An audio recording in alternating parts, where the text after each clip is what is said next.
Have you ever been abandoned by the one person you thought would never leave you behind? Have you ever felt the cold sting of betrayal from someone who should love you unconditionally? My name is Christine Watson, though most folks call me Chris, and I'm 73 years old. I've lived through 7 decades of life's ups and downs, raised 4 children mostly on my own after my husband passed when I was 45, and I thought I'd seen it all. But nothing, absolutely nothing, prepared me for what happened on that rainy Tuesday in March, when my own daughter left me stranded at First National Bank, while floodwaters rose around me like a nightmare I couldn't wake up from. Before we jump back in, tell us where you're tuning in from, and if this story touches you, make sure you're subscribed because tomorrow I've saved something extra special for you. They say blood is thicker than water, but what happens when that water becomes a raging flood that reveals just how thin that blood really runs? What happens when the person you sacrificed everything for, the child you put through college, the daughter you bailed out of every financial crisis, looks at you in your moment of desperate need and simply drives away? This is my story, and if you think you know how it ends, I promise you don't. The morning started like any other Tuesday. The kind of ordinary morning that makes you think you can predict exactly how your day will unfold, minute by predictable minute. I woke at 6:30, same as I had every morning for the past 15 years since I retired from my job at the county clerk's office. My small 2-bedroom house on Maple Street felt particularly quiet that morning, the kind of quiet that settles deep into your bones when you've been living alone for too many years to count. I made my coffee in the same ceramic mug my late husband Harold had given me for our 20th wedding anniversary, the one with the faded roses that had somehow survived 3 moves and countless trips through the dishwasher. The local news was playing on my old television, the weatherman cheerfully announcing that we might see some scattered showers throughout the day. Nothing to worry about, he assured viewers with that practiced smile they all seemed to perfect. Just grab an umbrella and go about your business. If only I had known then what I know now. If only I had paid attention to the emergency weather alert that briefly flashed across the bottom of the screen while I was buttering my toast. But at 73, you start to feel like you've weathered every storm life can throw at you. You begin to believe that your experience and wisdom can carry you through anything. How wrong I was. I had planned to go to the bank that morning, to deposit my monthly Social Security check and make a small withdrawal for groceries. It was something I did religiously on the 3rd Tuesday of every month, part of the routine that had become the backbone of my retirement years. Structure, my late husband used to say, structure keeps us sane when everything else falls apart. Harold had been full of wisdom like that, the kind of practical insights that only make sense after you've lived long enough to need them.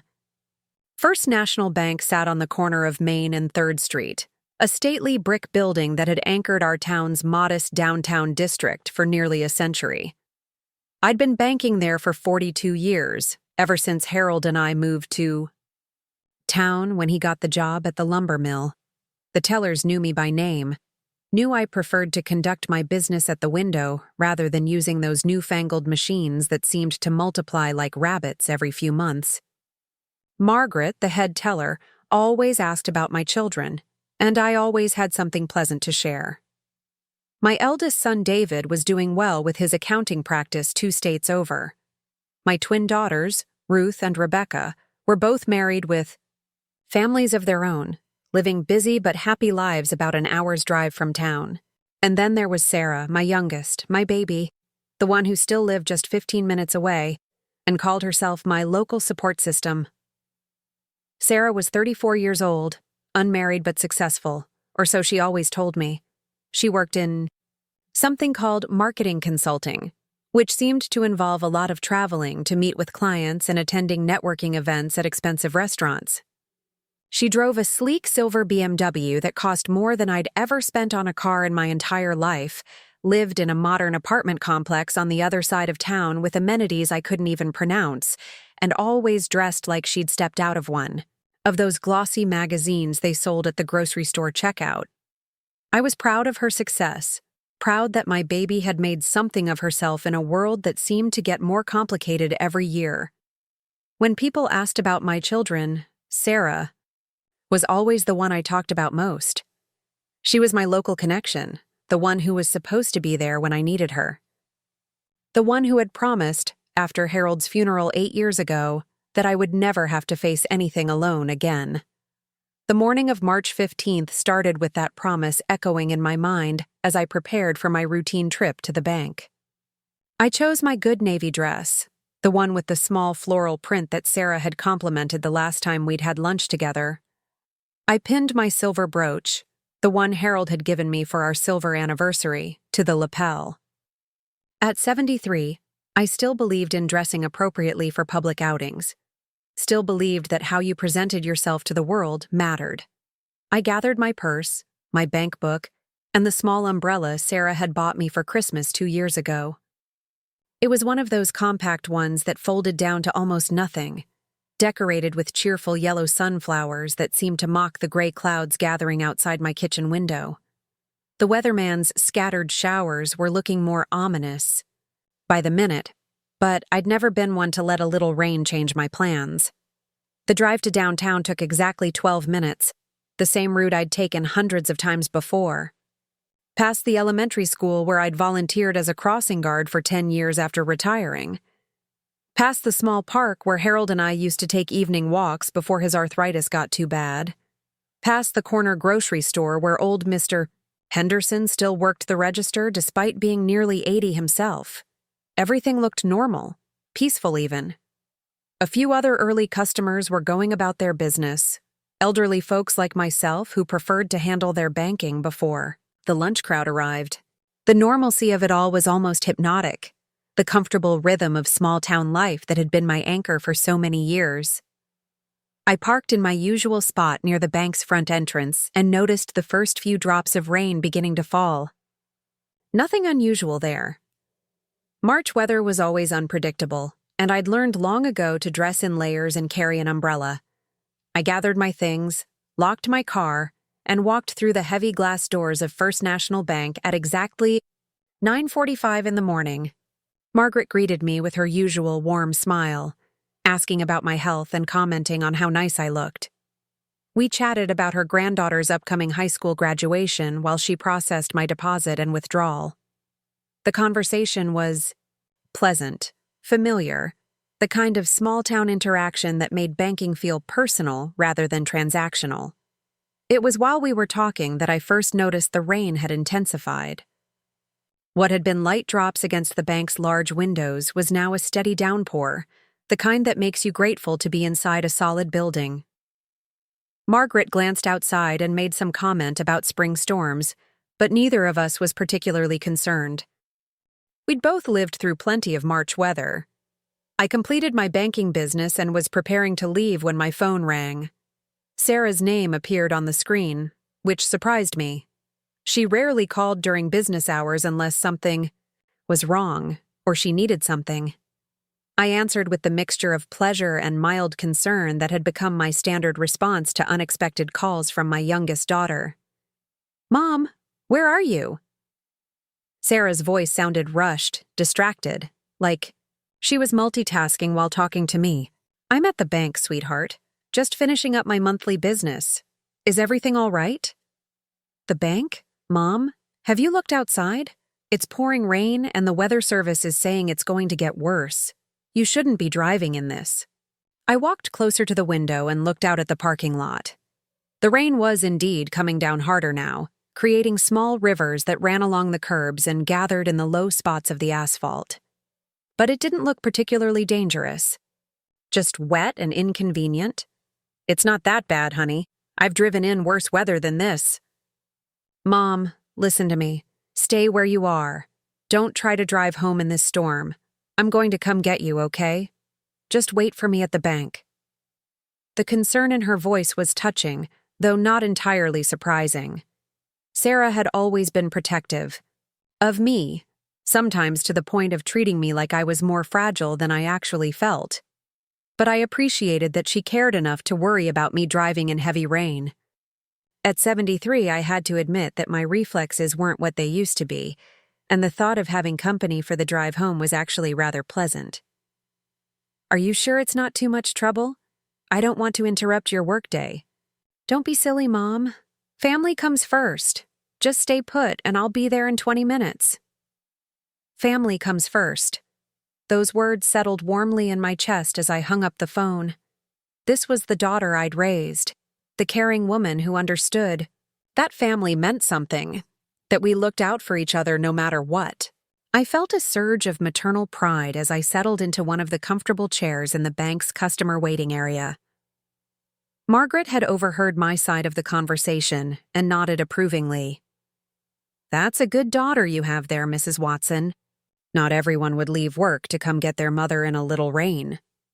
I agreed wholeheartedly, pulling out the paperback novel I always carried in my purse for unexpected waiting periods. Sarah would be there soon, and we'd drive home together, maybe stop for lunch somewhere if the weather cleared up.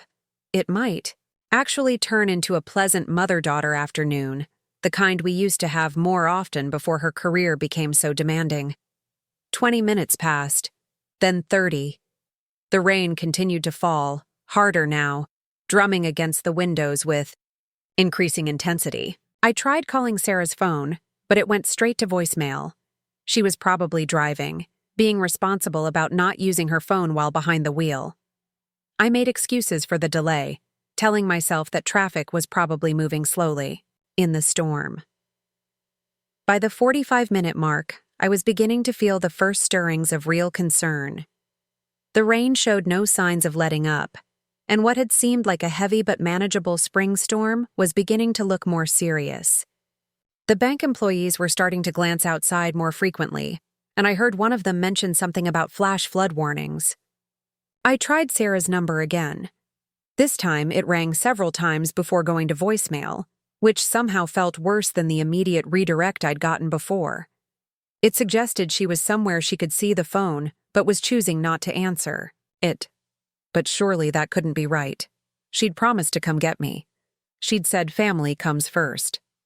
An hour passed, then an hour and 15 minutes. The rain had become something biblical, a deluge that turned the parking lot into a series of interconnected ponds. Cars were moving slowly down Main Street, their headlights on in the middle of the day, cutting through sheets of water that seemed to fall horizontally in the wind. I called Sarah again, my hands beginning to shake slightly as I dialed. This time she answered on the second ring. "Mom?"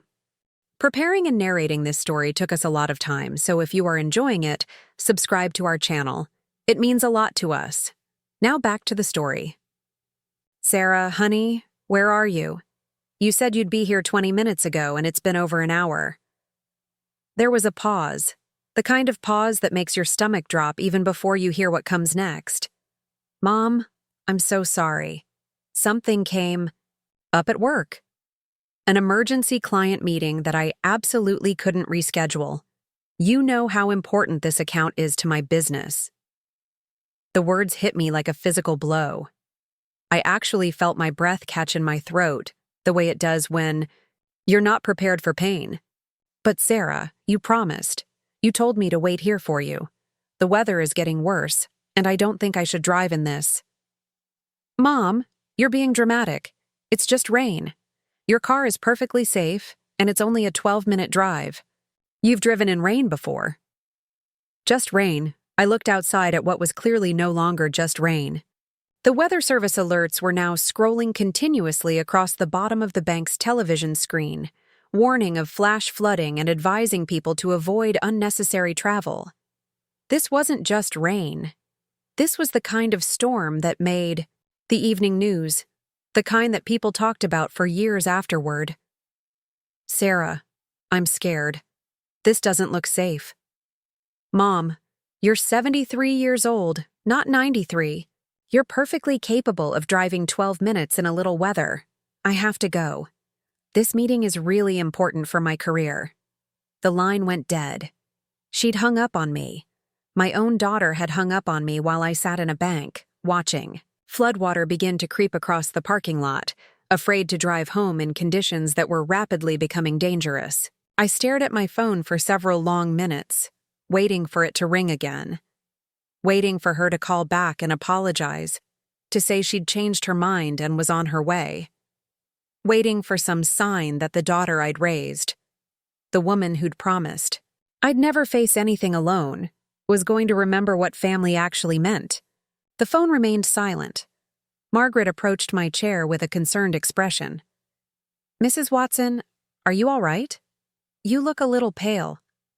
"My daughter was supposed to come get me, but something came up at work." Margaret's expression shifted to something between sympathy and disapproval. She'd been working with the public long enough to recognize the tone of someone who'd been let down by family. "Well, you're certainly welcome to wait here as long as you need to. This weather is getting pretty nasty." As if to emphasize her point, the lights in the bank flickered momentarily, and we heard what sounded like a car alarm going off in the parking lot. Through the windows, I could see that the water was now covering the wheel wells of some of the lower-sitting vehicles. Other customers in the bank were beginning to make phone calls, arranging rides or deciding whether to wait out the storm. I listened to their conversations with growing awareness of my own isolation. A middle-aged man called his wife to let her know he'd be late getting home. A young mother arranged for her sister to pick up her children from school. An elderly gentleman asked his son to come get him, and I heard the son immediately agree, promising to be there within the hour. Everyone had someone. Everyone had family who would drop what they were doing and come help when the weather turned dangerous. Everyone except me, apparently.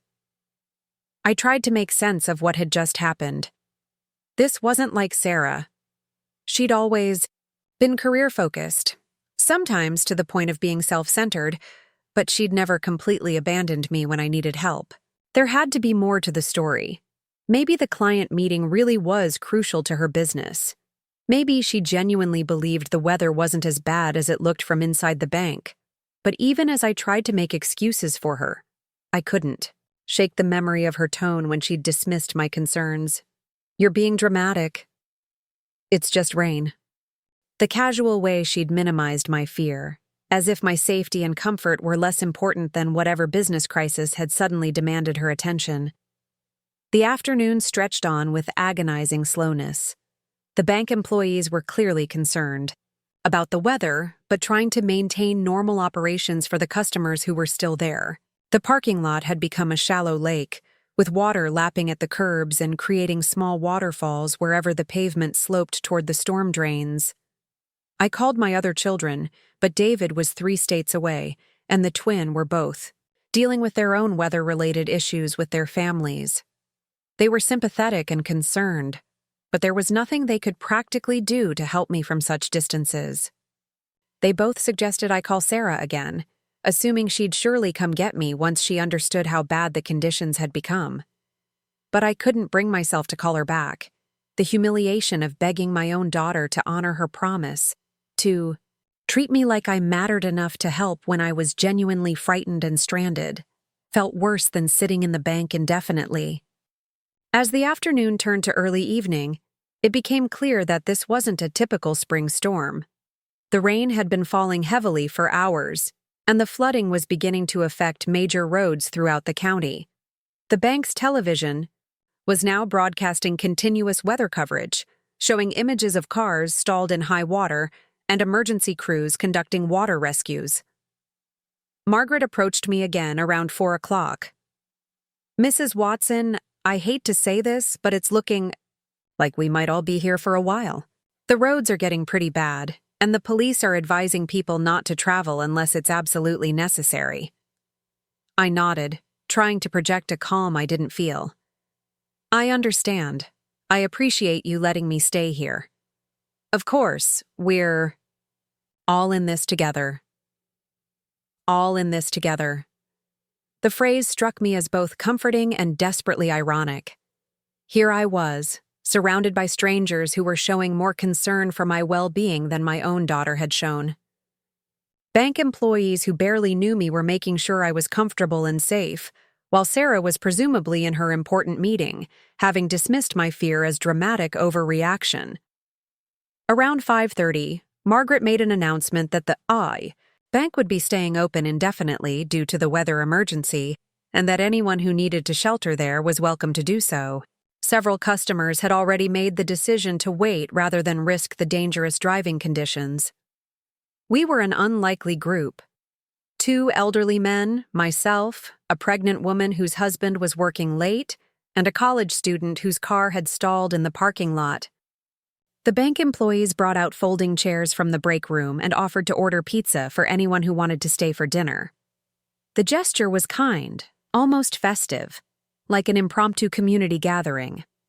Under different circumstances, it might have been rather pleasant. But all I could think about was Sarah, somewhere across town, probably enjoying a nice dinner with her important client while her 73-year-old mother huddled in a bank with strangers because the weather was too dangerous for her to drive home alone. I thought about Harold, about how he would have reacted if one of our children had abandoned me in a situation like this. He would have been furious, would have driven through the storm himself to make sure I was safe, then had some very harsh words for whichever child had failed to take care of their mother.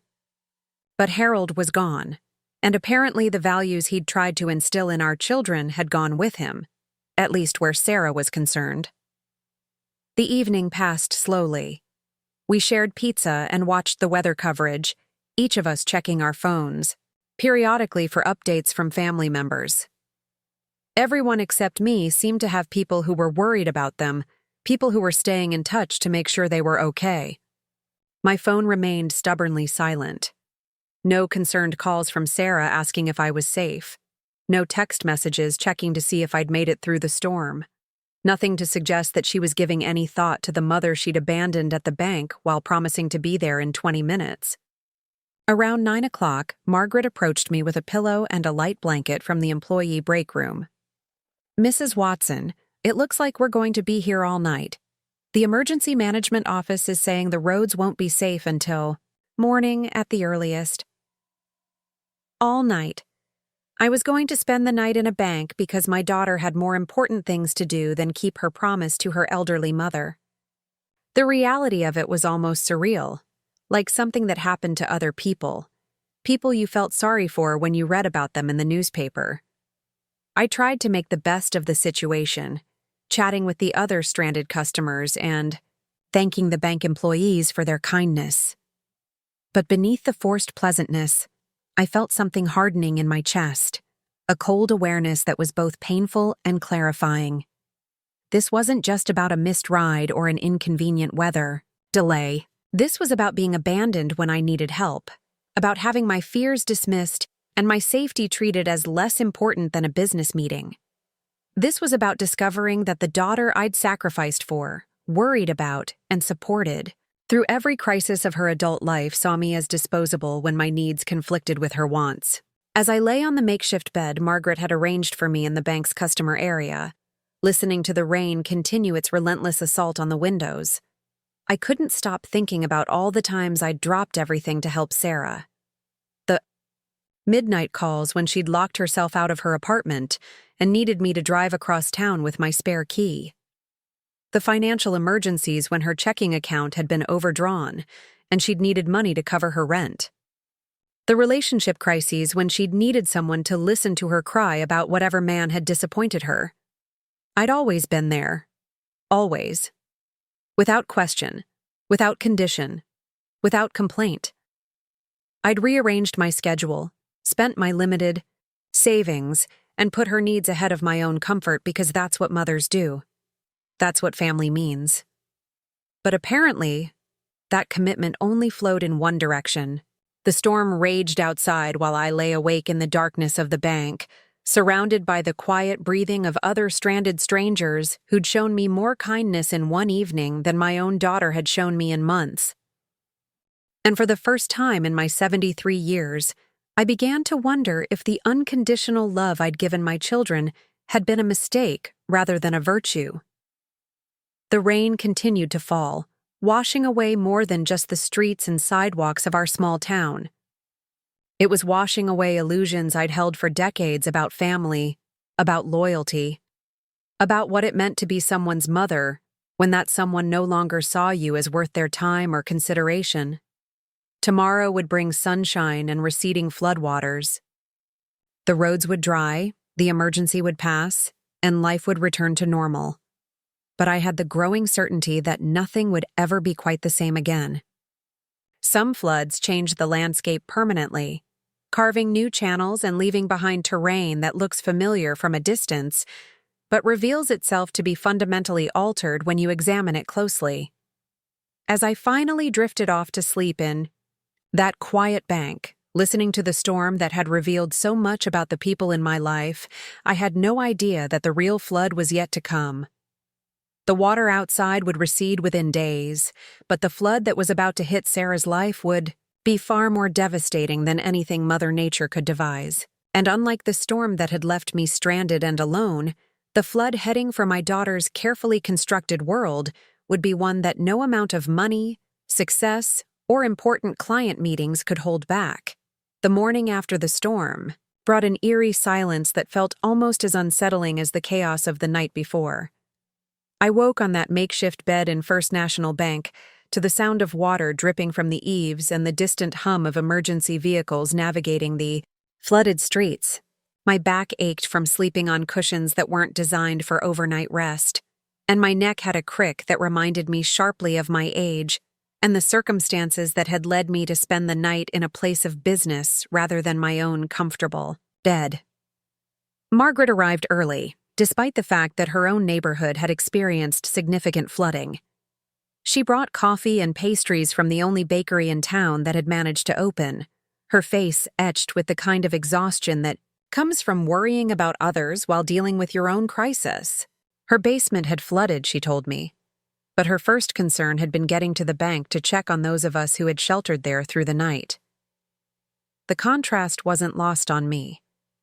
Here was a woman I'd known casually for years, someone who owed me nothing beyond professional courtesy, and she was putting my well-being ahead of her own damaged property. Meanwhile, my own daughter hadn't so much as sent a text message to inquire whether I'd survived the night safely. I helped Margaret clean up our improvised sleeping area, folding the blankets and stacking the chairs we'd used. The other customers, who had stayed overnight, were gathering their belongings and making phone calls to assess the damage to their own homes and neighborhoods. The pregnant woman's husband arrived to pick her up, his face tight with worry and relief as he helped her to their car. The college student's roommate came with jumper cables to get his car started. One by one, everyone was reunited with people who cared about them, people who had spent the night worrying and making plans to help. Everyone except me. I stood at the bank's front window, looking out at a downtown that had been transformed overnight. Main Street was littered with debris, tree branches, pieces of siding, someone's patio furniture that had been carried blocks by the rushing water. The small park where Harold and I used to walk looked like a lake, with just the tops of the playground equipment visible above the muddy brown water. Cars sat abandoned in various intersections, their owners having wisely chosen to seek higher ground rather than risk being swept away. It was the kind of damage that would take weeks to clean up, the kind of natural disaster that brings communities together in the face of shared hardship.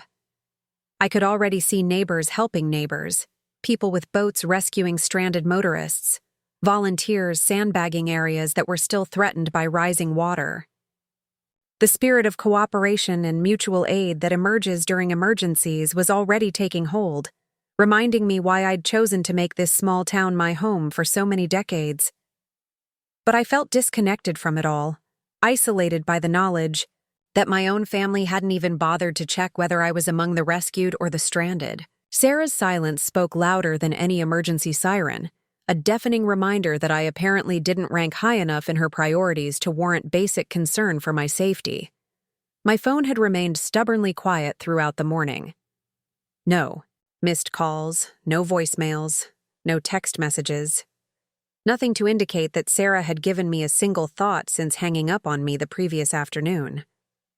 I found myself checking the device obsessively, making sure it was still working, that I hadn't somehow missed her attempts to contact me.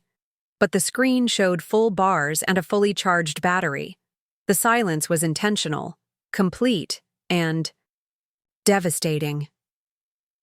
Around 10 o'clock, Margaret approached me with a gentle expression that I was beginning to recognize as the look people get when they're about to deliver unwelcome news. "Mrs. Watson, I've been listening to the radio, and they're saying the roads between here and your neighborhood are still pretty bad. Lots of standing water and debris. Would you like me to call someone to come get you? Maybe one of your other children?" The kindness in her offer made my throat tight with emotion. This woman, who had her own flood damage to deal with, was still thinking about my welfare and trying to solve my transportation problem. It was more consideration than my daughter had shown me in the past 18 hours. "That's very thoughtful of you, Margaret. But my other children live too far away to help. I'm sure Sarah will be in touch soon." The words felt hollow as I spoke them, a polite fiction that we both knew wasn't quite true. Margaret nodded, but I could see the concern in her eyes. She'd worked in customer service long enough to recognize the particular type of pain that comes from being let down by family. She didn't press the issue, but she made it clear that I was welcome to stay at the bank as long as necessary. By noon, the floodwaters in town had receded enough for careful driving, and I decided I couldn't postpone the inevitable any longer. I needed to get home, assess any damage to my own property, and face the reality of what had happened between Sarah and me. Margaret offered to follow me partway to make sure I made it safely, an offer that nearly brought me to tears with its simple decency. The drive home was surreal, like navigating through the aftermath of a war. Streets I'd traveled thousands of times were barely recognizable under layers of mud and debris. The small creek that ran behind the elementary school had jumped its banks and carved a new channel through what used to be the playground. Everywhere I looked, there were signs of a community that had been tested by forces beyond anyone's control. My house, thankfully, had suffered only minor damage. Some water in the basement, a few loose shingles, and a yard full of branches and other people's belongings that the floodwater had deposited like unwanted gifts. But it was structurally sound and habitable, which put me ahead of many of my neighbors. I should have felt grateful, relieved even, but all I could think about was the fact that I'd had to discover this alone. Sarah still hadn't called. I spent the afternoon cleaning up what I could and calling my insurance company to report the minor damage. The adjuster I spoke with was overwhelmed with claims from the storm, but promised someone would be out within the week to assess my situation. It was a routine conversation, the kind of practical business that follows any natural disaster, but it felt strange to be handling it entirely by myself. When Harold was alive, we would have tackled the cleanup together, turning it into a project that somehow brought us closer despite the circumstances. After his death, I'd grown accustomed to handling most things independently, but I'd always known that Sarah was nearby if I truly needed help. That safety net, I was beginning to realize, had been more illusory than real. Around 4 o'clock, as I was dragging a waterlogged tree branch to the curb, my neighbor Mrs. Henderson appeared at the property line that separated our yards. She was 82, 6 years older than me, and had lived through more storms and crises than most people could imagine. Her house had been in her family for 3 generations, and she had stories about every major weather event that had hit our area in the past half-century. "Christine, honey, how are you holding up? I was worried sick about you when I saw your car wasn't in the driveway last night." The simple concern in her voice, the fact that someone had noticed my absence and worried about my safety, hit me like a physical blow. I found myself blinking back tears as I explained about being stranded at the bank.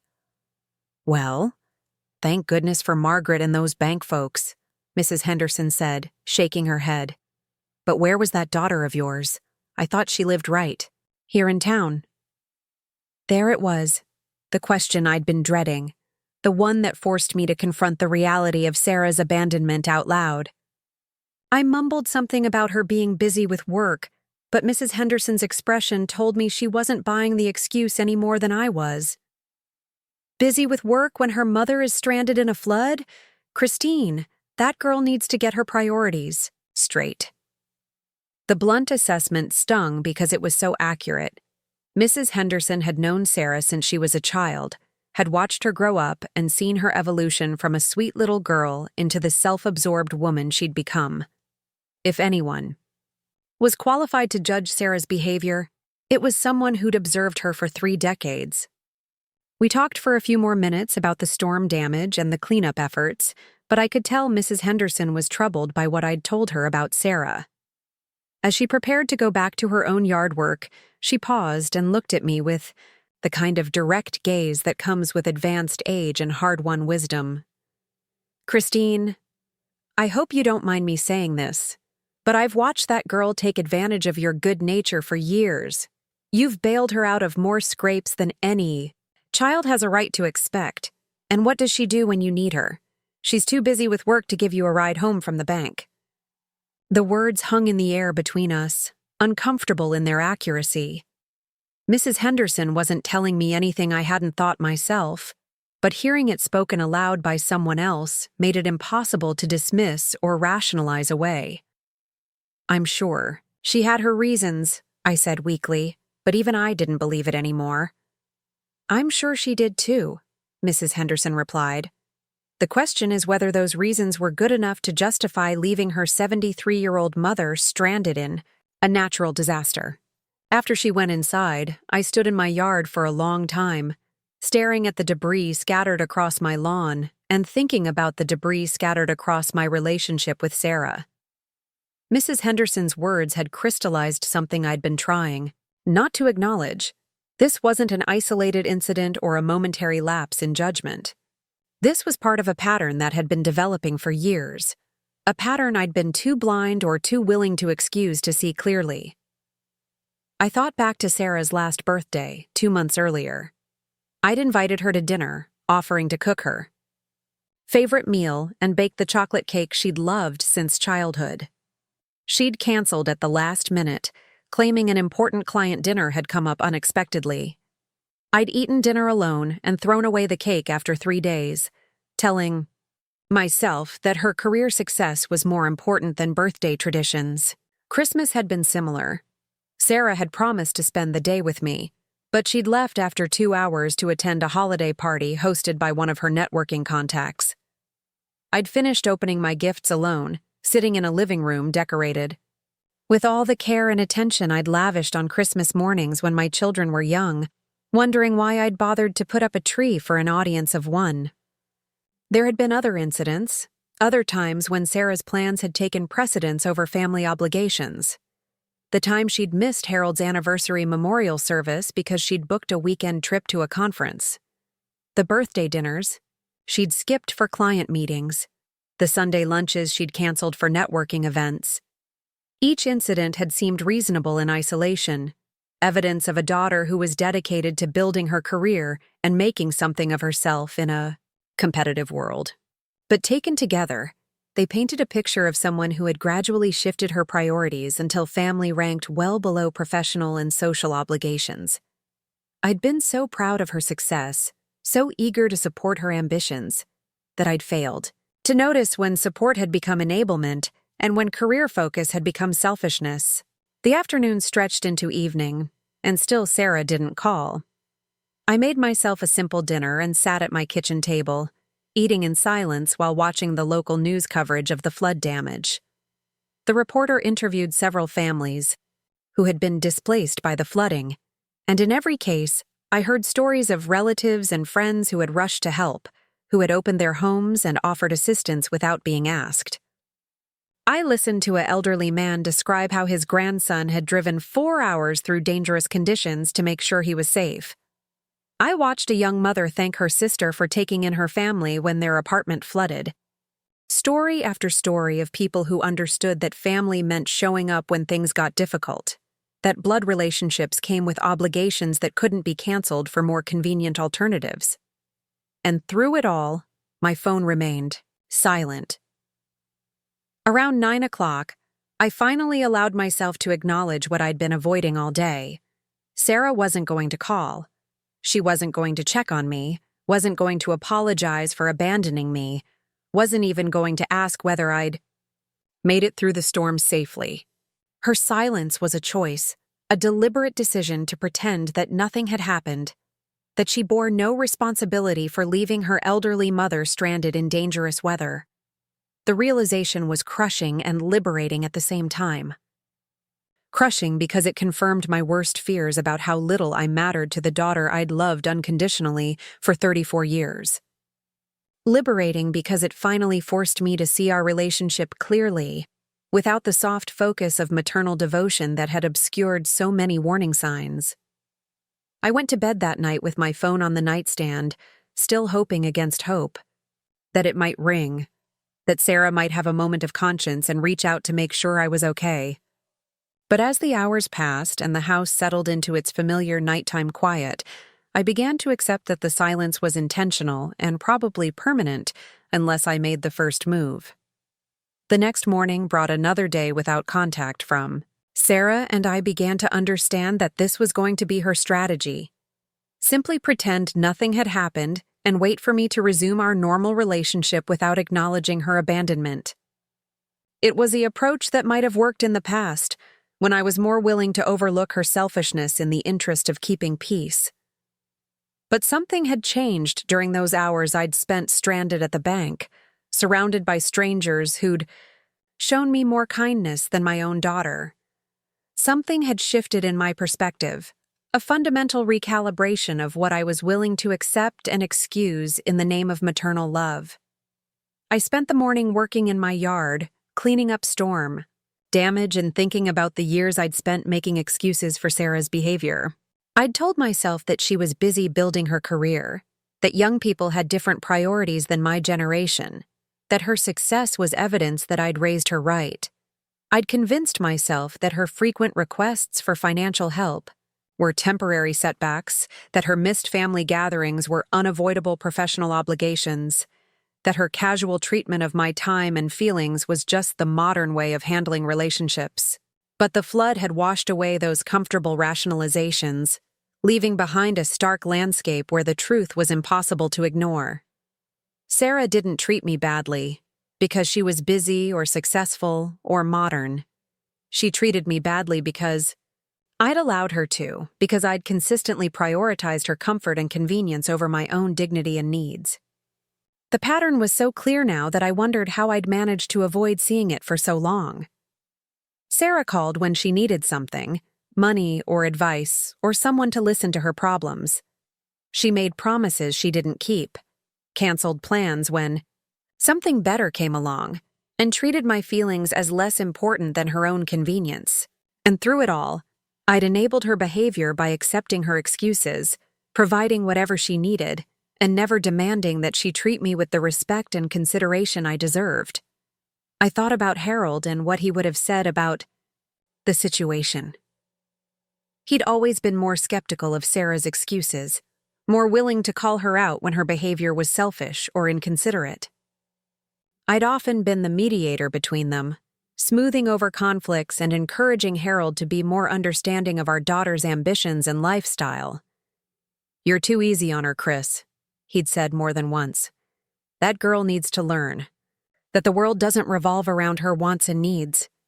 I'd dismissed his concerns as old-fashioned thinking, the perspective of a man who didn't understand the pressures facing young women in the modern workplace.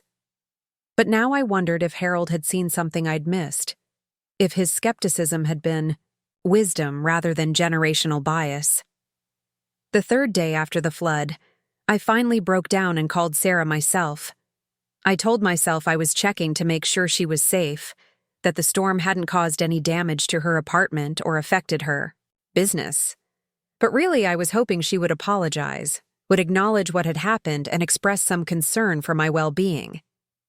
She answered on the fourth ring, her voice bright and cheerful as if nothing had happened. "Hi, Mom. How are you doing? Did you get much damage from the storm?" The casual tone, the complete absence of any acknowledgement of her abandonment, hit me like a slap. She was going to pretend nothing had happened, was going to act like our conversation in the bank had never occurred. "I'm fine, Sarah. I managed to get home safely despite the flooding." "Oh, good. I'm so glad to hear that." I was worried about you driving in all that rain." Worried about me. The lie was so blatant, so completely at odds with her 3 days of silence, that I felt something cold and hard settle in my chest. This was who my daughter really was, someone who could abandon her mother in a crisis and then lie about being concerned for her welfare. "Were you worried? Because you never called to check on me. You never asked whether I made it home safely or whether my house was damaged."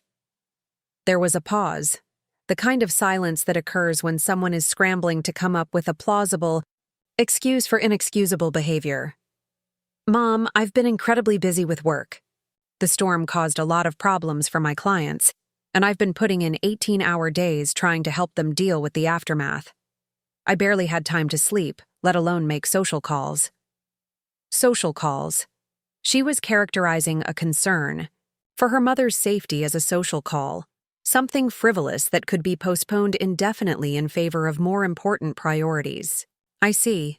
So your client's business problems were more important than making sure your 73-year-old mother survived a natural disaster."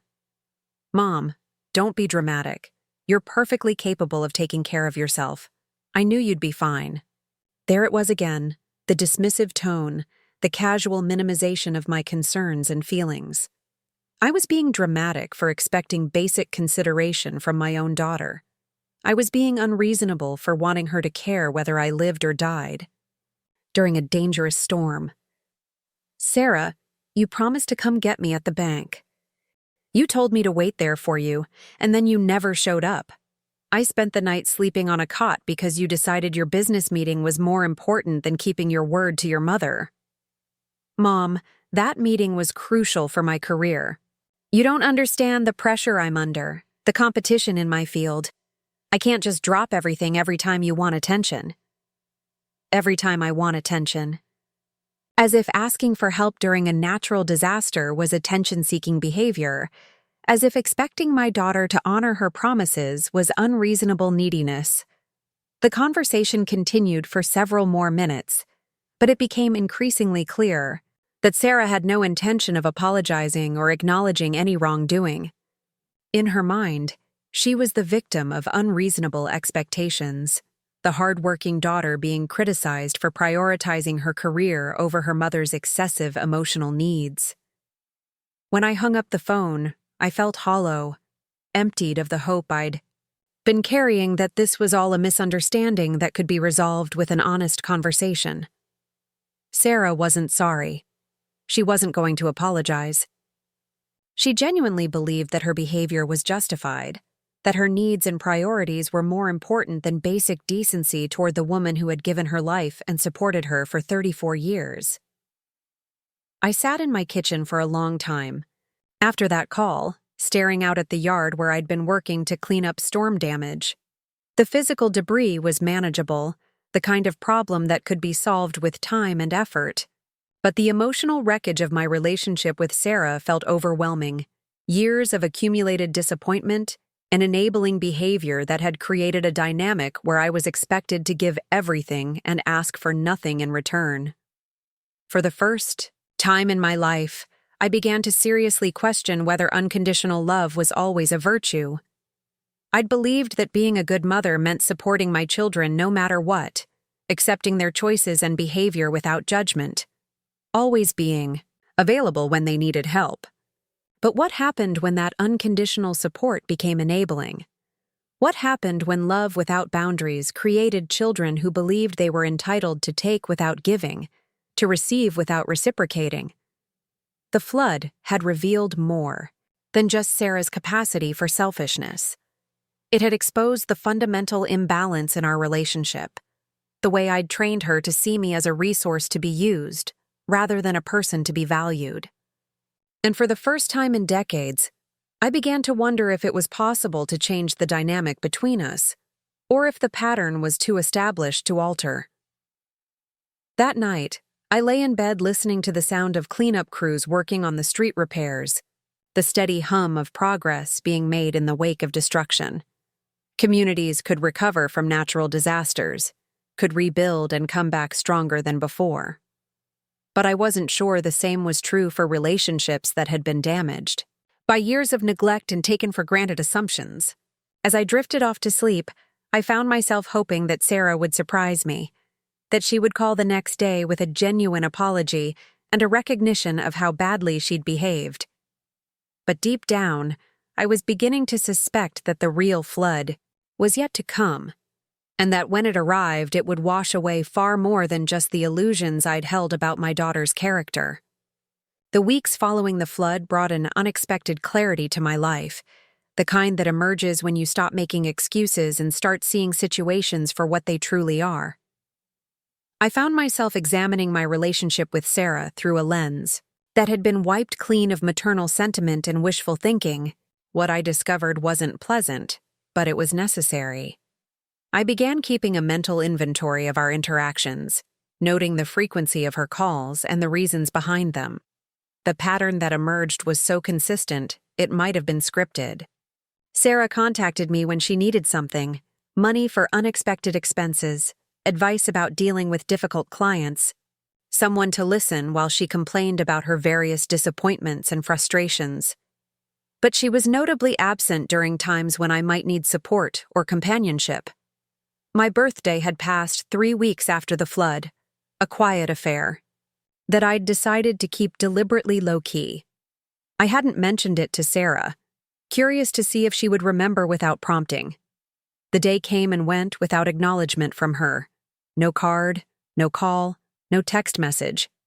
It was the first birthday in 34 years that had passed without any recognition from my youngest daughter, and the silence spoke volumes about how little space I occupied in her daily thoughts. Ruth called from her home 2 hours away, apologizing profusely for forgetting to send a card on time, but wishing me a belated happy birthday with genuine warmth. Rebecca followed up with a flower delivery and a promise to take me to lunch the following weekend. David sent a thoughtful gift from across the country, something he'd ordered weeks in advance because he never forgot important dates. Even Mrs. Henderson had knocked on my door with a homemade apple pie and birthday wishes. Everyone except Sarah had remembered. Or perhaps she had remembered and simply chosen not to acknowledge it, which somehow felt worse than forgetting. I didn't mention the oversight to her when she called the following week, needing advice about a client who was being difficult about payment. I listened to her complaints, offered suggestions based on my years of working with the public, and provided the emotional support she was seeking.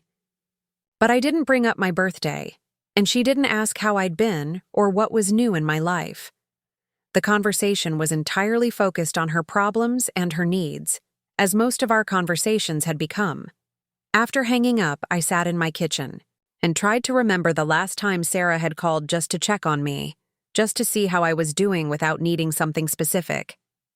I couldn't recall a single instance in the past year. Every contact had been initiated either by me or by some crisis or need in her life that required my attention or assistance. The realization was painful but illuminating.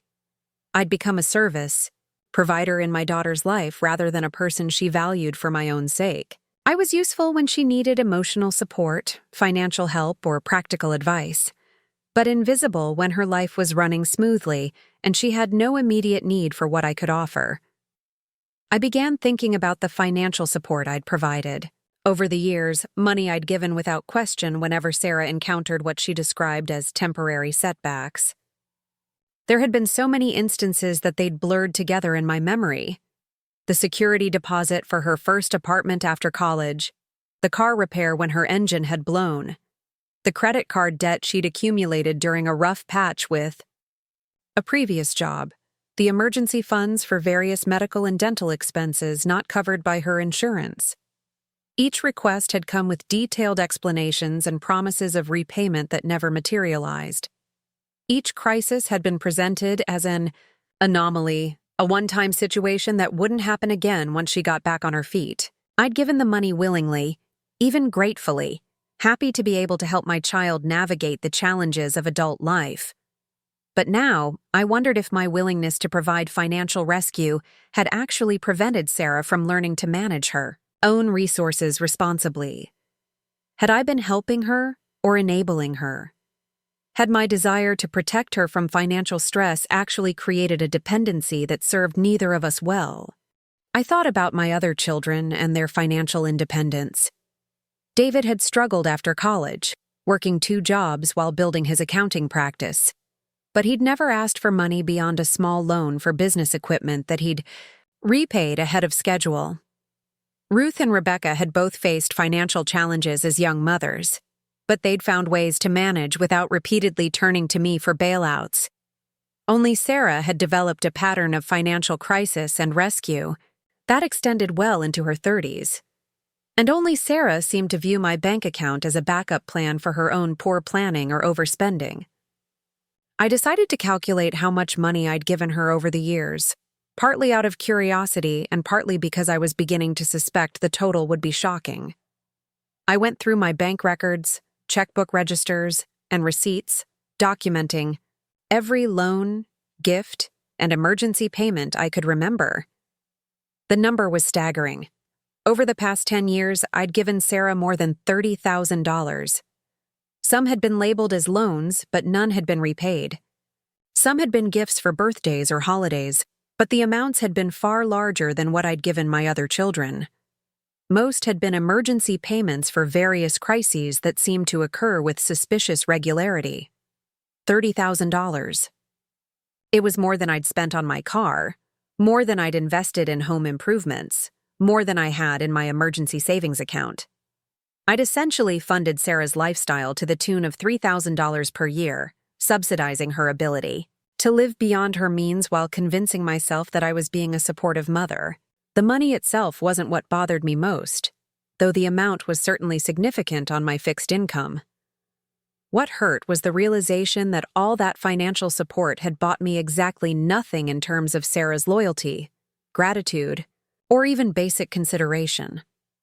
I'd been treating our relationship like an investment, hoping that my generosity would yield returns in the form of a closer bond and more frequent contact. Instead, I'd created a dynamic where Sarah saw me primarily as a financial resource, someone to turn to when she needed money but otherwise ignore when her life was going smoothly. The flood had simply been the most dramatic example of a pattern that had been developing for years. Sarah taking what she needed from me while giving back as little as possible. I thought about Harold's life insurance policy, the modest nest egg that had allowed me to be generous with my children over the years. Harold had worked hard for 30 years to provide that security, putting aside money that was meant to ensure my comfort and peace of mind in retirement. He'd trusted me to use it wisely, to make decisions that would preserve my independence and dignity as I aged. Had I honored that trust by repeatedly bailing out a daughter who showed no appreciation for the sacrifice? Had I been wise to deplete resources I might need for my own care in the future? The questions were uncomfortable, but they demanded honest answers. I began to examine other aspects of my relationship with Sarah, looking for evidence of reciprocity or genuine concern for my welfare. The exercise was depressing in its revelation of how one-sided our interactions had become. When I'd been sick, with pneumonia the previous winter, Sarah had called twice during my week-long illness, both times briefly and seemingly out of obligation rather than genuine concern. She hadn't offered to bring groceries, hadn't suggested stopping by to check on me, hadn't even asked if I needed anything. Mrs. Henderson had been more attentive during my illness than my own daughter, bringing soup and offering to run errands, despite being nearly a decade older than me. When my washing machine had broken down 6 months earlier, Sarah had listened to my frustration about dealing with repair services, but hadn't offered to help research options or accompany me to look at replacements. David had called from 3 states away and spent an hour on the phone helping me find a reputable dealer and negotiate a fair price. My son, who lived hundreds of miles away, had been more helpful than my daughter, who lived 15 minutes across town. The examples accumulated like evidence in a case I was building against my own willingness to excuse the inexcusable. Every instance I examined revealed the same pattern. I gave emotional support, financial assistance, and practical help freely and consistently, while Sarah provided minimal reciprocation and treated my needs as secondary to her own convenience. I realized that I'd been operating under the assumption that parent-child relationships were naturally unequal, that it was normal and appropriate for the giving to flow primarily from parent to child, regardless of the child's age or circumstances. But my other children had gradually shifted into more reciprocal relationships as they matured, showing concern for my welfare and offering help when I needed it. Only Sarah had remained stuck in the dynamic of a dependent child, taking what she needed while assuming that my role was to provide rather than to receive. And I'd enabled that assumption by never demanding more balanced treatment, never insisting that she consider my needs as seriously as I considered hers. The insight was liberating and terrifying at the same time. Liberating because it explained so much about why I felt drained and undervalued after most of our interactions. Terrifying because it suggested that changing the dynamic would require me to fundamentally alter how I related to my youngest daughter, potentially risking our relationship altogether. I spent long hours in my garden that spring, working in the soil and thinking about the nature of healthy relationships. Plants that were over-fertilized often grew weak and dependent, unable to develop strong root systems because their needs were constantly met without effort. Was it possible that I'd over-fertilized my relationship with Sarah, providing so much support that she'd never learned to stand on her own? The flood had been a test of our relationship, a crisis that revealed where Sarah's true priorities lay. When forced to choose between her mother's safety and her professional obligations, she'd chosen her career without hesitation. When given the opportunity to check on my welfare in the aftermath, she'd chosen to remain silent rather than risk having to provide additional support or assistance. Her behavior during the flood hadn't been an aberration. It had been the clearest possible illustration of how she viewed our relationship. I was useful when she needed something, but my needs were secondary to her convenience. The recognition was painful, but it was also the beginning of something that felt like freedom. For the first time in years, I began to imagine what it might feel like to have a relationship with Sarah that was based on mutual respect and genuine affection rather than my constant giving and her casual taking. I started small, testing the waters of this new awareness. When Sarah called the following month, complaining about her rent increase and hinting that she might need help making the new payment, I listened sympathetically but didn't offer financial assistance. Instead, I suggested she might need to look for a less expensive apartment or find ways to increase her income. The silence on the other end of the line was telling. Sarah clearly expected me to offer money, just as I always had in the past. When I didn't volunteer to solve her problem financially, she seemed genuinely surprised. "I thought you might be able to help me out until I figure something else out," she said finally, her tone carrying a note of expectation that made it clear she wasn't really asking but rather assuming my assistance. "I'm sure you'll find a solution," I replied. "You're a smart, capable woman with a successful business. I have confidence in your ability to handle this." The conversation ended shortly after that, and I didn't hear from Sarah again for 3 weeks. The silence was instructive. When I wasn't useful as a source of financial support, I apparently wasn't worth maintaining contact with. The realization hurt, but it also confirmed what I'd begun to suspect about the transactional nature of our relationship. During those 3 weeks of silence, I had time to think about what I wanted from my remaining years and what kind of relationships I was willing to accept. I was 73 years old, in reasonably good health, with potentially 2 decades of life ahead of me. Did I want to spend those years continuing to enable a daughter who saw me primarily as a resource rather than a person? Did I want to deplete my savings and emotional energy supporting someone who couldn't be bothered to check on my welfare during a natural disaster? The questions answered themselves. I deserved better than the crumbs of attention Sarah offered between her various crises. I deserved a daughter who valued my company, who showed genuine interest in my life, who reciprocated the love and support I'd given so freely for so many years. If Sarah wasn't capable of being that daughter, then perhaps it was time to adjust my expectations and redirect my energy toward relationships that were more balanced and fulfilling. I thought about Mrs. Henderson, who called regularly just to chat and frequently invited me for coffee.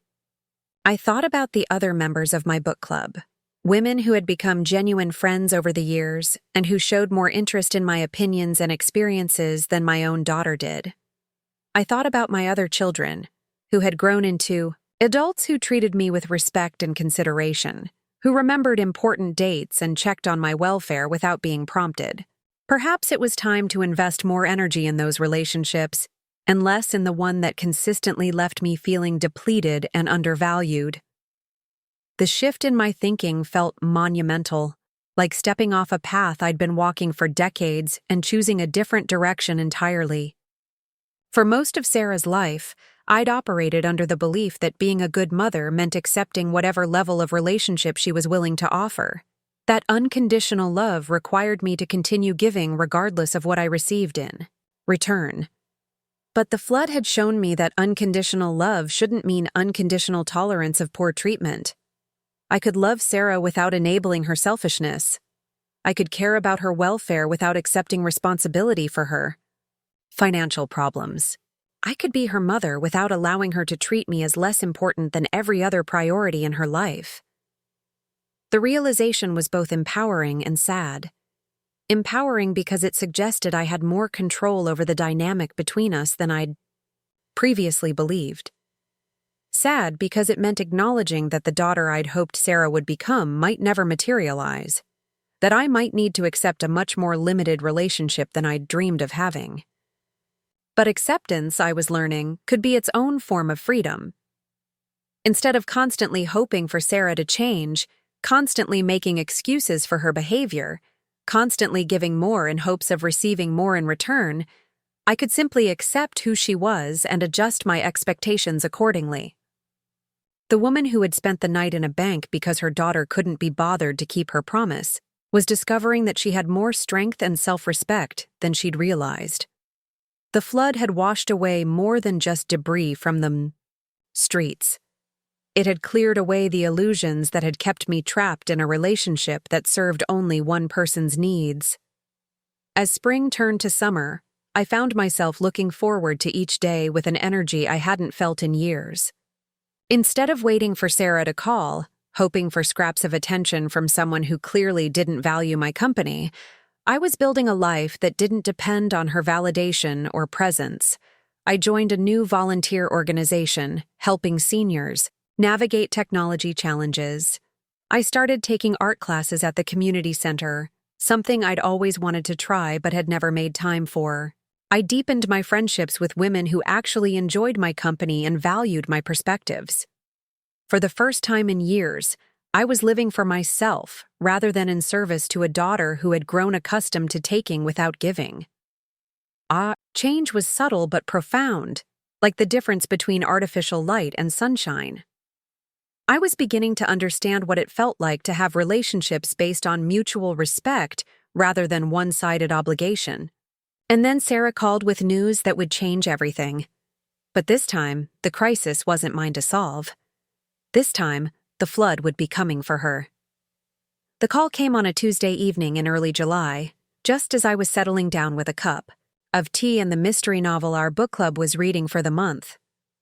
The phone's ring startled me from the quiet contemplation I'd been enjoying, the peaceful solitude that had become my refuge in recent months. When I saw Sarah's name on the screen, I felt the familiar mixture of hope and wariness that had characterized my feelings about her calls for so long.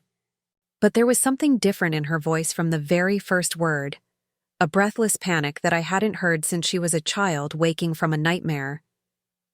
Gone was the casual expectation, the confident assumption that whatever problem she faced could be easily solved with my help. Instead, there was genuine fear, raw desperation that made my maternal instincts surge despite everything that had happened between us. "Mom, I need to talk to you. Can I come over? Right now?" The urgency in her tone was unmistakable, and despite my newfound boundaries and hard-won clarity about our relationship, I couldn't deny the request. Whatever was happening, it was serious enough to drive Sarah to seek face-to-face contact rather than handling things over the phone as she usually preferred. Of course, sweetheart. Are you all right? Are you hurt? I'm not hurt, but Mom, I'm in real trouble. The kind of trouble that could destroy everything I've worked for. I'll be there in 20 minutes. She hung up before I could ask for details, leaving me with 20 minutes to wonder what kind of crisis could have shaken my usually confident daughter so thoroughly. I found myself pacing through my small house, straightening things that didn't need straightening, trying to prepare mentally for whatever revelation was coming. Sarah arrived exactly 20 minutes later, looking like she hadn't slept in days. Her usually immaculate appearance was disheveled, her expensive clothes wrinkled, her carefully styled hair pulled back in a messy ponytail that spoke of someone who had stopped caring about maintaining her polished image.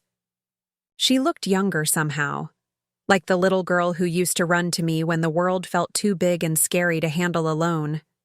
She didn't wait for me to invite her in, pushing through my front door and immediately beginning to pace in my living room like a caged animal. I could see her hands shaking as she tried to compose herself, and despite everything that had passed between us, my heart ached to see her in such obvious distress. "Sarah, sit down and tell me what's happening. Whatever it is, we can figure out how to handle it." The words came automatically, decades of maternal conditioning overriding my recent resolutions about enabling her dependency. But even as I said them, I was aware of the irony. Here I was, immediately offering to help solve whatever problem she'd brought to my door, falling back into the same pattern I'd been working to break. Sarah collapsed into Harold's old armchair, the one I'd kept in the corner of the living room because letting it go felt like losing another piece of him. She looked so small sitting there, so vulnerable, that for a moment I forgot about her abandonment during the flood, and remembered only that this was my baby, the child I'd nursed through countless illnesses and comforted through every childhood trauma. "Mom, my business is failing. Worse than failing. I'm about to lose everything." The words came out in a rush, as if she'd been holding them back for so long that they'd built up pressure like water behind a dam. Once she started talking, the whole story poured out in a torrent of confession and desperation that left me struggling to keep up with the details. Her marketing consulting business, the successful enterprise she'd always described in glowing terms, was apparently built on much shakier ground than she'd ever let on. She'd been operating on credit for months, using business loans and personal credit cards to maintain the illusion of prosperity while actual paying clients became increasingly scarce. The expensive apartment, the luxury car, the designer clothes, the frequent travel, all of it had been financed through debt rather than genuine success.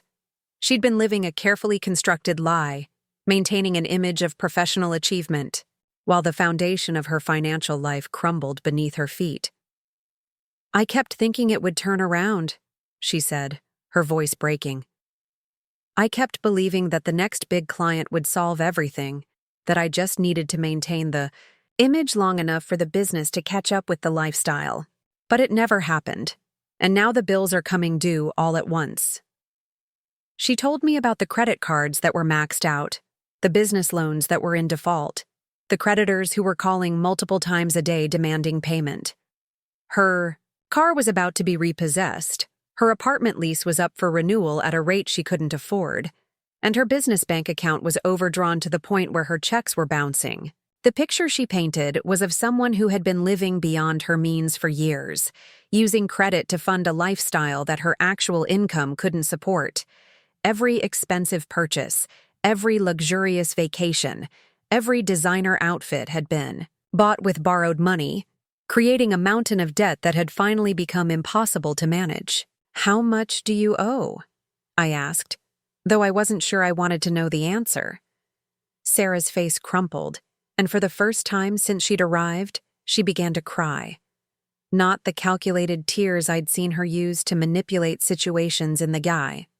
Past but genuine sobs of despair and terror, including everything: credit cards, business loans, personal loans, back taxes. "Mom, I owe almost $200,000. The number hit me like a physical blow. $200,000. It was more than my house was worth, more than I'd earned in my final 5 years of working, more money than I could even conceptualize as a real debt that a real person could accumulate. I thought about the $30,000 I'd given her over the years, money I'd handed over thinking I was helping her through temporary rough patches. Now I realized that every dollar I'd provided had gone not toward solving problems, but toward maintaining the illusion that problems didn't exist.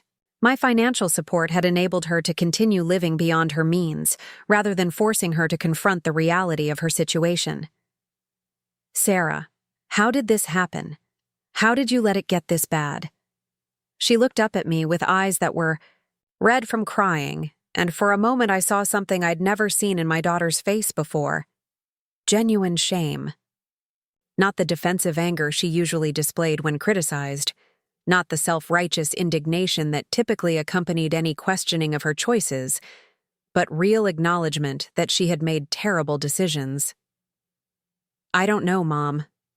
It started small, just a few credit cards to cover business expenses when clients were slow to pay. But then I realized I could use the credit to make myself look more successful, and more successful consultants attract better clients. So I got the nice car, the upscale apartment, the expensive clothes. I thought if I looked the part, I'd eventually become the part. The logic was heartbreakingly flawed, the reasoning of someone who had confused appearance with reality so thoroughly that she'd built her entire adult life on a foundation of pretense. She'd been playing a role, performing success rather than achieving it, and now the performance was collapsing under the weight of its own impossibility. Every month I told myself I'd pay off the balances, get back to living within my means. But there was always another networking event, another business trip, another opportunity that required investment. And the minimum payments kept getting higher while my actual income stayed the same or even decreased.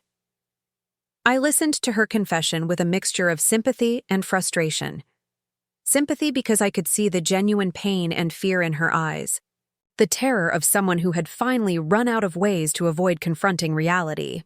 Frustration because every choice she described had been a choice to prioritize image over substance, to value appearance over honesty. What about your clients? Don't you have contracts, ongoing projects that provide income? Sarah's laugh was bitter and self-defeating. That's the worst part, Mom. I've been so focused on maintaining the image of success that I've neglected the actual work of building a sustainable business. I have a few small clients, but nothing that generates enough income to cover even my basic living expenses, let alone service this debt. She went on to explain how she'd spent more time and energy on networking events and social media presence than on developing her skills or delivering exceptional service to the clients she did have. She'd been so busy looking successful that she'd forgotten to actually become successful. The creditors are calling constantly. My car is going to be repossessed next week. My landlord won't renew my lease because my credit score has tanked. Mom, I'm going to be homeless. I'm going to lose everything. The desperation in her voice was real, and despite everything that had happened between us, I felt the familiar urge to fix things for her, to find a way to make her problems disappear so she could go back to being the successful daughter I'd been so proud of. But this time, the problems were too big for my modest resources to solve. Even if I liquidated every asset I owned, sold my house, and cashed out my retirement accounts, I couldn't come close to covering her debt. And even if I could, what would that accomplish except to enable her to continue the same destructive patterns that had created this crisis in the first place? Sarah, I wish I could help you financially, but $200,000 is far beyond anything I could provide. You're going to need to find other solutions. The look on her face was one of genuine shock, as if the possibility that I couldn't or wouldn't solve her problems had never occurred to her. For the first time in our relationship, she was confronting a crisis that was too big for my resources to fix, too serious for my usual financial band-aids to address. But Mom, you've always helped before. Remember when I needed the security deposit for my apartment? Remember when my car broke down? You said family helps family, that we stick together no matter what. The words stung because they reflected my own values back at me, the principles I'd taught her about family loyalty and mutual support. But they also revealed how she'd internalized those values in a completely one-sided way, assuming that family support meant I would always give while she would always receive. I did help before, Sarah, and I don't regret that. But this is different. This isn't a temporary setback or an unexpected expense. This is the result of years of living, beyond your means and making choices that weren't sustainable. I could see the anger beginning to build in her eyes, the familiar defensive response that appeared whenever she was confronted with the consequences of her own actions. But this time, I wasn't going to back down or soften my words to avoid conflict. You're saying this is my fault? I'm saying this is the result of your choices. And the solution is going to have to come from changes in your choices, not from me providing more money for you to spend. The conversation that followed was unlike any we'd ever had. For the first time in Sarah's adult life, I refused to take responsibility for solving her problems or providing the resources she needed to avoid facing consequences. Instead, I listened as she raged about unfair circumstances, bad luck, and the impossible pressures of modern business. But underneath the anger and blame, I could hear something else. Fear. Not just fear of losing her possessions or facing bankruptcy, but fear that she might have to fundamentally change how she lived, who she was, what she valued. The lifestyle she'd built wasn't just about material comfort. It was her identity, her sense of self-worth, her proof that she mattered in a world that seemed to measure value by income and possessions. What am I supposed to do, Mom? I can't go back to living like I'm poor. I have a reputation to maintain, a business image that depends on people seeing me as successful. The words revealed the core of her problem more clearly than any financial statement could have. Sarah had confused success with the appearance of success so thoroughly that she couldn't imagine one without the other. She genuinely believed that admitting financial difficulty would destroy her business prospects, that scaling back her lifestyle would be tantamount to admitting failure. Maybe it's time to build a reputation based on competence and integrity rather than expensive possessions, I suggested gently. The suggestion seemed to anger her more than anything else I'd said. You don't understand the business world, Mom. Image matters. Perception is reality. If people think you're struggling, they won't want to work with you. I thought about my own working years, the decades I'd spent at the county clerk's office building relationships based on reliability and honest service rather than expensive clothes or flashy displays of wealth.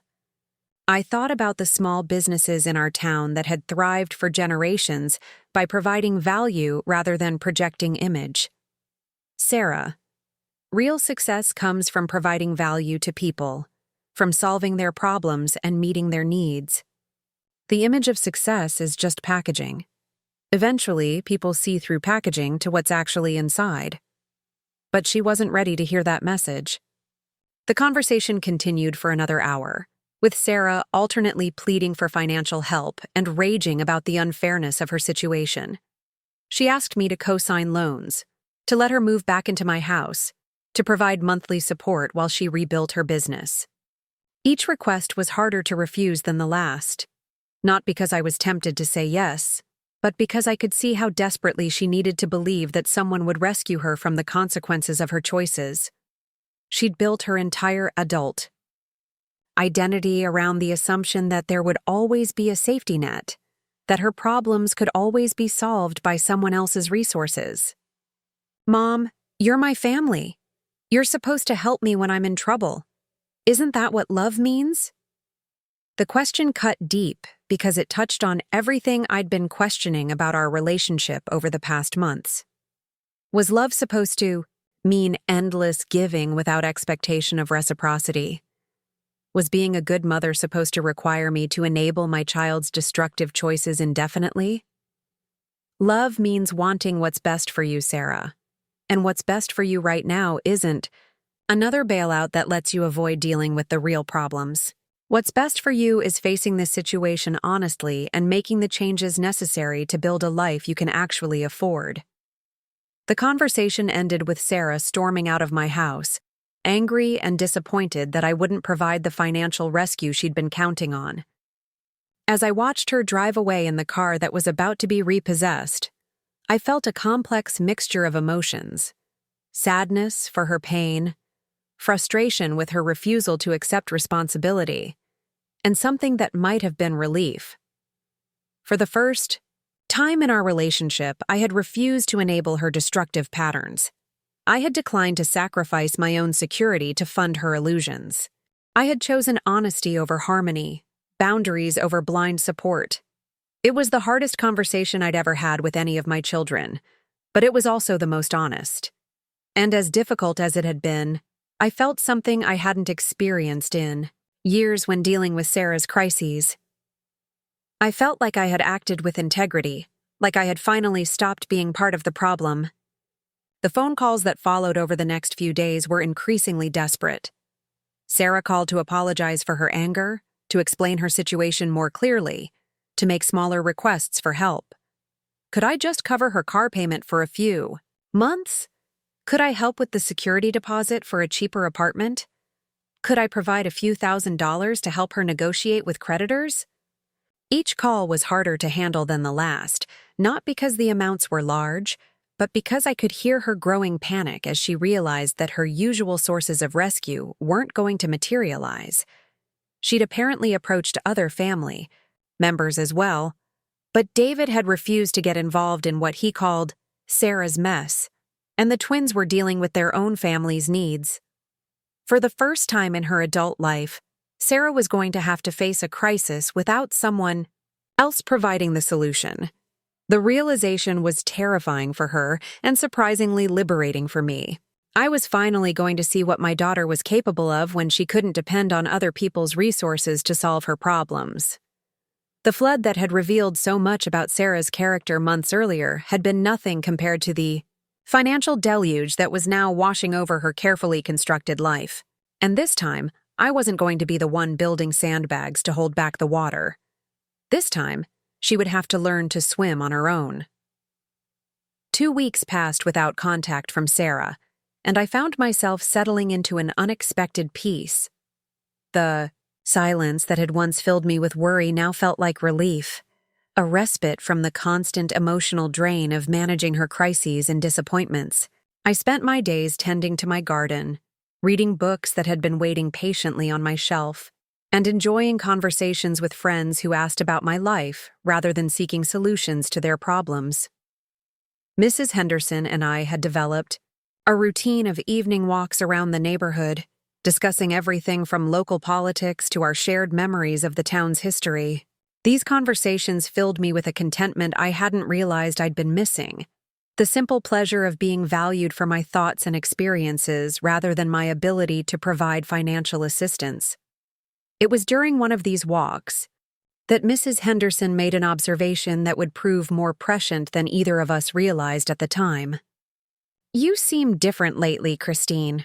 Lighter somehow.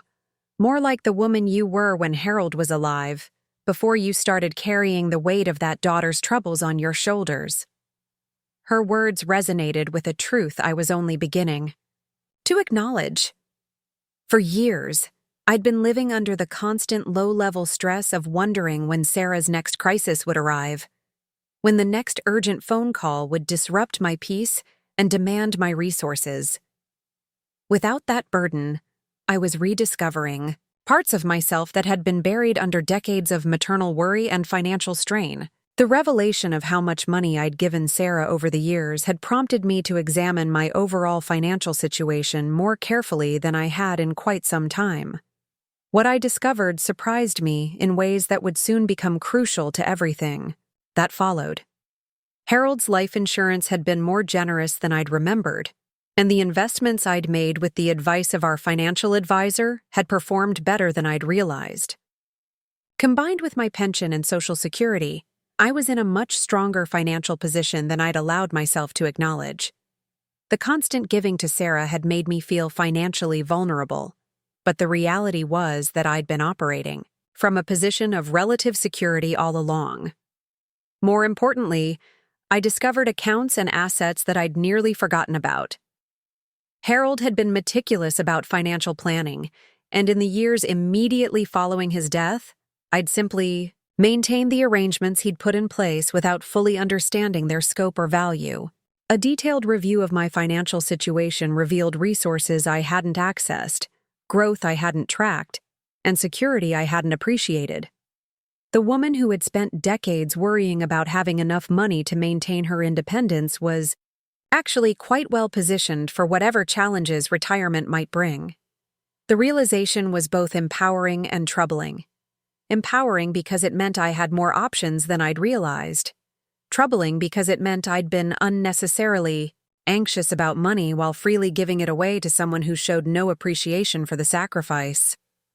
But the most significant discovery came when I found Harold's old business records in a box I'd stored in the basement after his death. Among the papers were documents related to investments and business dealings I'd known nothing about during his lifetime. Harold had been far more successful than he'd ever let on, more financially savvy than his modest lifestyle had suggested. There were records of real estate investments, stock portfolios, and business partnerships that had continued to generate income even after his death. The monthly statements had been going to our financial advisor, who had been reinvesting the returns according to instructions Harold had left behind. I'd been receiving the benefits without realizing their source, assuming they were simply part of the standard investment returns I'd expected. The scope of Harold's financial legacy was staggering. Not just the life insurance policy I'd known about, but a carefully constructed network of investments and holdings that had been quietly growing for decades. My husband, who had worn the same work clothes for years and driven modest cars until they couldn't be repaired anymore, had been building wealth that would have seemed impossible given our middle-class lifestyle. The financial advisor, when I called to discuss what I'd discovered, was surprised that I'd been unaware of the full extent of my holdings. Harold had apparently instructed him to provide me with regular summaries, but I'd been so focused on managing day-to-day expenses and Sarah's various crises that I'd filed away the reports without reading them carefully. Mrs. Watson, your husband, was remarkably forward-thinking about financial security. Between all the accounts and investments, you're looking at assets worth well over $1 million. You're quite wealthy, though you've been living as if you weren't. Wealthy. The word felt foreign, impossible to reconcile with my self-image as a woman living on a fixed income who had to budget carefully for every expense. But the numbers were clear, documented in statements and valuations that couldn't be disputed. I was not the financially vulnerable widow I'd believed myself to be. I was a woman of substantial means who had been living far below her actual circumstances. The revelation recontextualized everything about my relationship with Sarah. Every time I'd given her money, I'd felt like I was making a sacrifice, depleting resources I might need for my own care as I aged. But the reality was that I'd been giving away small portions of wealth that could easily absorb such expenses. The $30,000 I'd provided over the years represented less than 3% of my actual assets. More troubling was the realization that Sarah had no idea about the true extent of my financial security.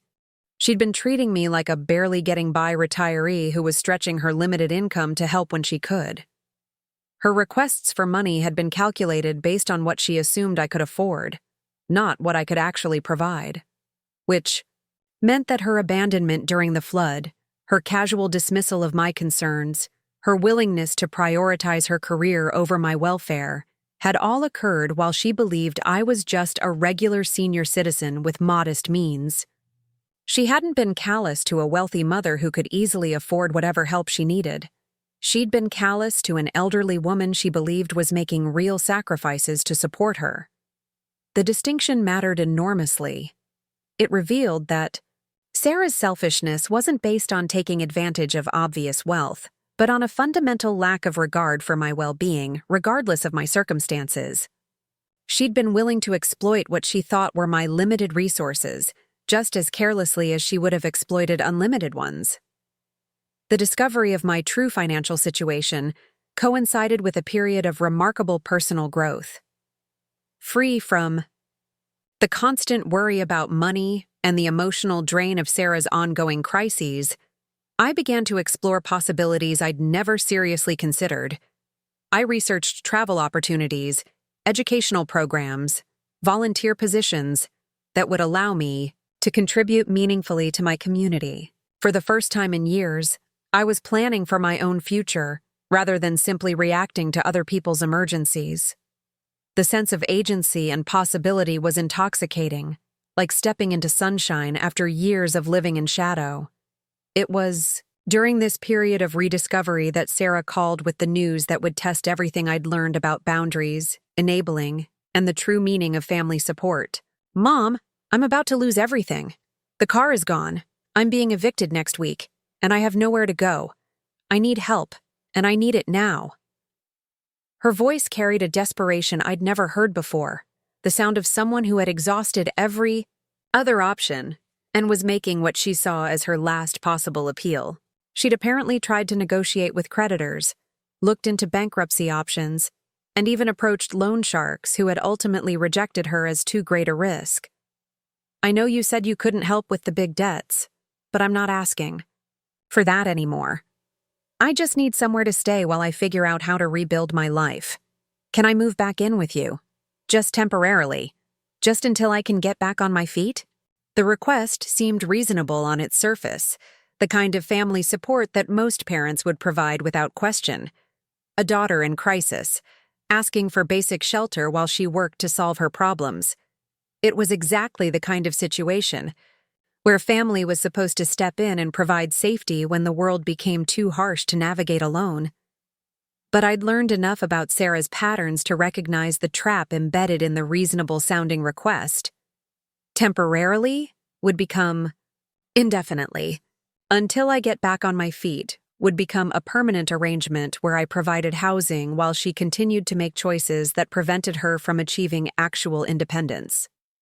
More importantly, moving back into my house would allow Sarah to return to the dynamic where I absorbed the consequences of her poor choices, while she avoided the discomfort necessary for real change. She could continue to project an image of success from my address, while I subsidized her lifestyle in ways that weren't immediately visible to outside observers. "Sarah, I think living on your own and facing the full consequences of this situation might be exactly what you need to make the changes necessary for real success." The response was immediate and explosive. Years of suppressed anger and entitlement poured out in a torrent of accusations and demands. I was selfish, heartless, a failure as a mother.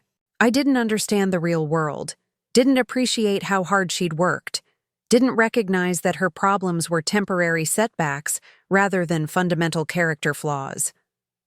"You're my mother. You're supposed to help me when I'm in trouble." That's what mothers do. They don't abandon their children when things get difficult. The irony was stunning. Sarah was accusing me of abandonment while apparently having forgotten her own willingness to leave me stranded during a natural disaster. She was demanding unconditional support while having provided virtually none herself over the past several years. "I'm not abandoning you, Sarah. I'm refusing to enable you. There's a difference, and it's important that you learn to recognize it." The conversation escalated from there, with Sarah making increasingly desperate offers and promises. She would change, would be more responsible, would pay me back for everything I'd given her over the years. She would help around the house, would be the daughter I deserved, would make up for all the times she'd disappointed me.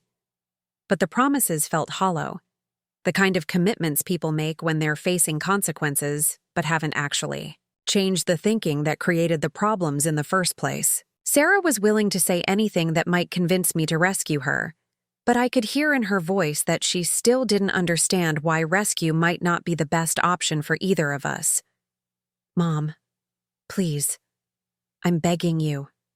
I have nowhere else to go. If you don't help me, I'll be homeless. Is that what you want for your daughter?" The manipulation was so transparent that it almost made me angry. Sarah was trying to make me responsible for consequences that were entirely the result of her own choices. She wanted me to feel guilty for her homelessness, to believe that refusing to provide housing made me the villain in her story.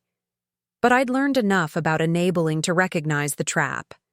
Rescuing Sarah now would teach her that there were no consequences serious enough to require real change, that someone would always step in to prevent her from experiencing the full weight of her choices. What I want for you, Sarah, is to learn that actions have consequences, that adults are responsible for their own choices, and that real success comes from making sustainable decisions rather than maintaining unsustainable appearances. The silence that followed was long and heavy, filled with all the things Sarah wanted to say, but couldn't quite bring herself to voice. When she finally spoke again, her tone had shifted from desperate pleading to cold calculation. "You know?" "What, Mom?" "I always thought you were just barely getting by on your pension and Social Security. I thought you were making real sacrifices every time you helped me. But I've been thinking about some things, and I'm starting to wonder if you've been lying about your financial situation." My heart began to race, not from fear, but from the sudden realization that this conversation was about to take a turn I hadn't anticipated. Sarah had apparently been investigating my finances, trying to determine whether I had resources I wasn't admitting to. I remember Dad talking about investments and business deals that I never fully understood. I remember him saying things about planning for the future that seemed bigger than just a regular retirement. And lately, I've been wondering if you've been pretending to be poor while you're actually sitting on money you could easily afford to share. The accusation hung in the air between us, remarkable in its combination of perceptiveness and complete moral blindness. Sarah had indeed figured out that I had more resources than I'd admitted to, but she'd reached that conclusion not out of concern for my well-being, but out of anger that I wasn't sharing enough of what she assumed I possessed. "Are you rich, Mom? Have you been lying to me about money while I've been struggling to survive?" The moment had arrived when I would have to choose between continuing the pretense of limited means or revealing the truth about my financial situation. Either choice would fundamentally alter our relationship, but only one choice would provide the opportunity for the kind of honest conversation we'd never managed to have. "Sarah, your father was a very wise man who made excellent decisions about money throughout his life. Yes, I'm in a much stronger financial position than you've realized, but that doesn't change anything about the choices you've made or the consequences you need to face." The admission seemed to energize Sarah in a way that was both predictable and deeply troubling. Instead of feeling embarrassed that she'd been taking money from someone she thought was financially struggling, she seemed excited by the prospect that there might be much more available. "How much money are we talking about, Mom? How much has been sitting there while you've been watching me struggle?" The question revealed everything about how Sarah viewed our relationship and her own crisis. She wasn't interested in understanding why I'd chosen not to reveal my financial situation or what my reasons might have been for limiting my support. She was simply calculating how much more she might be able to extract now that she knew the truth. "The amount doesn't matter, Sarah. What matters is that you understand why I've chosen to limit my financial support despite having the means to provide more." But Sarah wasn't interested in philosophical discussions about enabling and consequences. She'd discovered what she saw as evidence that I'd been withholding resources that could have prevented her current crisis, and her anger was building to levels I'd never seen before. "You let me lose my car, my apartment, my entire life, when you could have prevented all of it? You watched me fall apart when you had the money to help the whole time? What kind of mother does that?" The questions came in rapid succession, each one carrying more anger and accusation than the last. Sarah had convinced herself that my financial resources created an obligation to prevent her from experiencing any consequences for her choices, that hiding my wealth was a form of betrayal rather than a boundary. "I'm the kind of mother who loves you enough to let you learn from your mistakes rather than preventing you from growing up. I'm the kind of mother who wants you to develop real independence rather than permanent dependence." the explanation fell on deaf ears. Sarah had moved beyond listening to justifications and into pure rage about what she saw as a massive deception. In her mind, I'd been cruel and withholding, watching her suffer when I could have easily alleviated her pain. "How much money, Mom? I want to know exactly how much you've been hiding while I've been begging for help." The demand in her voice was unmistakable, and I realized that this conversation had moved beyond discussion into something that felt more like an interrogation. Sarah believed that discovering my wealth gave her some kind of claim on it, that her financial crisis created an automatic right to whatever resources I possessed. "Sarah, I have over $1 million in various investments and accounts that your father established over the course of his working life." The number seemed to hit her like a physical blow. She actually stepped backward, her face going through a series of expressions that ranged from shock to calculation to fury. $1 million. You have $1 million and you let me go through bankruptcy? You let me lose everything when you could have paid off all my debts without even noticing the money was gone? The way she framed the situation revealed everything about her fundamental misunderstanding of money, responsibility, and family relationships. In Sarah's mind, my resources automatically became her resources when she needed them, regardless of how she'd acquired her debts or what lessons might be learned from experiencing their consequences. "I could have paid your debts, yes, but doing so would have taught you that there are no consequences for financial irresponsibility, that someone will always rescue you from the results of poor choices. It would have enabled you to continue the same patterns that created this crisis in the first place." The conversation that followed was unlike anything we'd ever experienced as mother and daughter. Sarah accused me of cruelty, manipulation, and betrayal. She demanded that I immediately provide enough money to restore her previous lifestyle, arguing that my failure to prevent her crisis made me responsible for solving it. I tried to explain the difference between helping and enabling, between love and indulgence, between supporting someone and preventing them from growing. But Sarah was beyond listening to explanations that didn't result in immediate financial rescue. "You're my family, Mom. You're supposed to take care of me. If you don't help me now, after everything I've been through, I don't know if I can forgive you." The threat was designed to force my compliance through emotional manipulation, the same tactic she'd used successfully for years when she wanted something I was reluctant to provide. But the flood had taught me that threats about family loyalty often came from people who had no intention of honoring such loyalty themselves. "Sarah, I love you more than you can possibly understand. But love doesn't mean preventing you from learning to take care of yourself. Love means supporting your growth into a responsible, independent adult, even when that growth requires experiencing uncomfortable consequences." The standoff continued for nearly an hour, with Sarah alternating between rage, pleading, and manipulation, while I held firm to boundaries I'd never maintained before. Finally, she played what she apparently saw as her strongest card. "Fine, Mom. If you won't help me when I desperately need it, then I guess I'll have to figure out how to survive on my own. But don't expect me to pretend we have a relationship after this. Don't expect me to visit or call or act like we're family. You've made your choice, and now I'm making mine." The ultimatum was meant to terrify me into compliance, to make me choose between my money and my daughter's presence in my life. For years, that threat would have worked immediately. The fear of losing Sarah's love, of being cut off from my youngest child, would have overridden any concerns about enabling or consequences. But the flood had taught me something crucial about the nature of Sarah's love. When I'd needed her during a genuine emergency, she'd chosen her career over my safety without hesitation. Her love was conditional, available only when I was providing. Something she wanted, absent when I needed support rather than offering it. Sarah, I hope you'll reconsider that decision once you've had time to think about it. I hope you'll realize that learning to stand on your own feet is the greatest gift I can give you at this point in your life.